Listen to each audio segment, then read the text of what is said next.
When I first read 1984, I was concerned, but I realized at the time we didn't have the technology for 24/7 surveillance. We didn't have two-way television sets. There wasn't this ability to abuse our rights in such a systematic fashion. We do have that technology now, so it is more of a concern, but I still think it's a mistake to concentrate on the technology and not the concentration of power. I, for one, don't fear AI at all if the Bill of Rights were protected. So I think it really is a question of whether or not we would allow AI to invade our rights as protected by the Bill of Rights. Mr. Siegel, do you believe it is possible for the government to define and police disinformation without infringing on the First Amendment?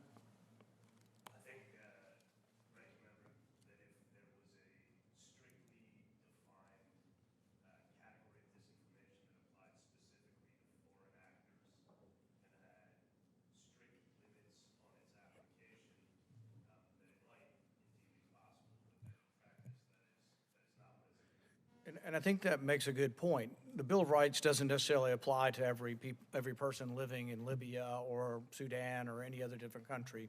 So we surveil them all the time. We collect all of the phone information.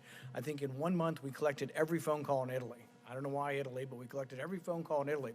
The only way you could possibly get through that is with some kind of AI program. We have like thousands and thousands of hours of audio. The only way you could get through that is with help. But this is war we're talking about when we're interacting with foreigners. When we're talking about us, we're supposed to have the Bill of Rights as protection. Do you want an AI system trolling through all of ours? So I guess I would make the point that I don't think disinformation for the U.S. citizen, I don't think it can be defined. I think it's in the eyes of the beholder. And if you're going to police information, you run a great risk of infringing the First Amendment. I just don't know how you do define disinformation. For example, in the virality project, which was from Twitter, but it also was Twitter working with the FBI, and the FBI paid Twitter for the information, they explicitly said that we need to take down things, even if they are true, if they might breed vaccine hesitancy. Still going to take it down because the people aren't smart enough to understand and have this information.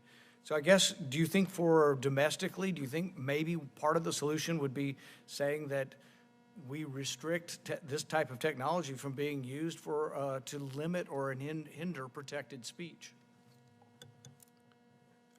Yes, ranking member. I think that in the domestic context, it's inherently, if not unconstitutional, then direct infringement on the Constitution, potentially at least, and that it's also worth pointing out that from the origins of the modern U.S. counter-disinformation establishment in 2016, there are explicit references to the strategic difficulty in distinguishing between foreign and domestic actors. So at the origins of the GEC, for instance, in 2016, there's already talk about how the internet, from the leaders of the GEC, about how the globalized nature of the internet makes it so that old-fashioned, what are referred to as old-fashioned privacy laws are now a hindrance on the proper collection of what is considered to be relevant information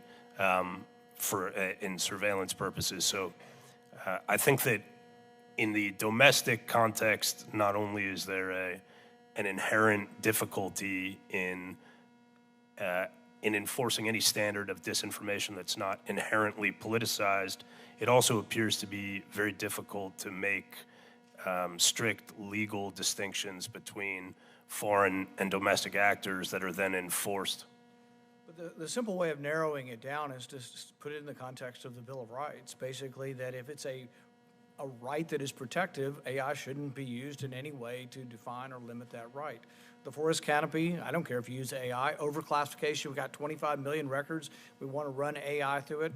My son writes the code for AI, so I'm not against AI in any way, but it just needs to not infringe on speech. On the medical example, you got to have a human. Even with the overclassification problem, if you got an AI trolling through there to point out what could be declassified, still some human's going to have to look at it to declassify it at some point, but it helps to organize things. So really, this is about protecting the Bill of Rights. But what disappoints me is, in the current political atmosphere, is there isn't really so much a bipartisan concern for this. I've heard almost nothing from the other side on the idea that the FBI was going to Twitter and saying, take down this information, we think this doesn't meet your policy, and Twitter's going, well, hell, it's a lot of work, will you pay us? And the FBI is saying, yeah, we'll pay you to take down this information. And they say, well, is all of it disinformation not true? They, well, some of it's true, we just don't think it's helpful, for society to read this. It's not helpful for them, even if it's true. That should scare us all on the right or the left, and yet the outrage seems to have been largely one-sided.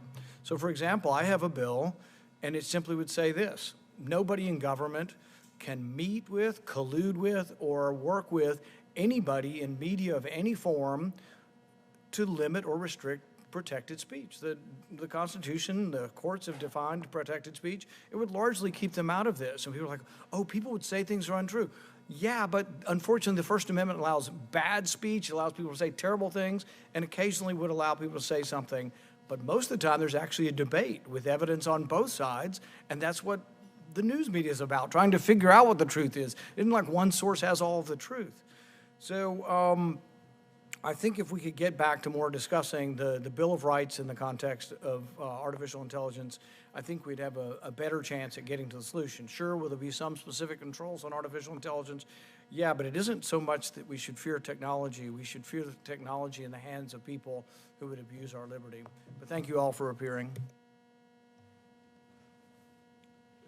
Thank you, Senator Paul. Senator Langford, you're recognized for your questions. Chairman, thank you. Thank you all for being here and being in the conversation. Obviously, this is an ongoing conversation. I want to drill down on a couple of comments that a couple of you made and a couple of you implied on this. Dr. Parker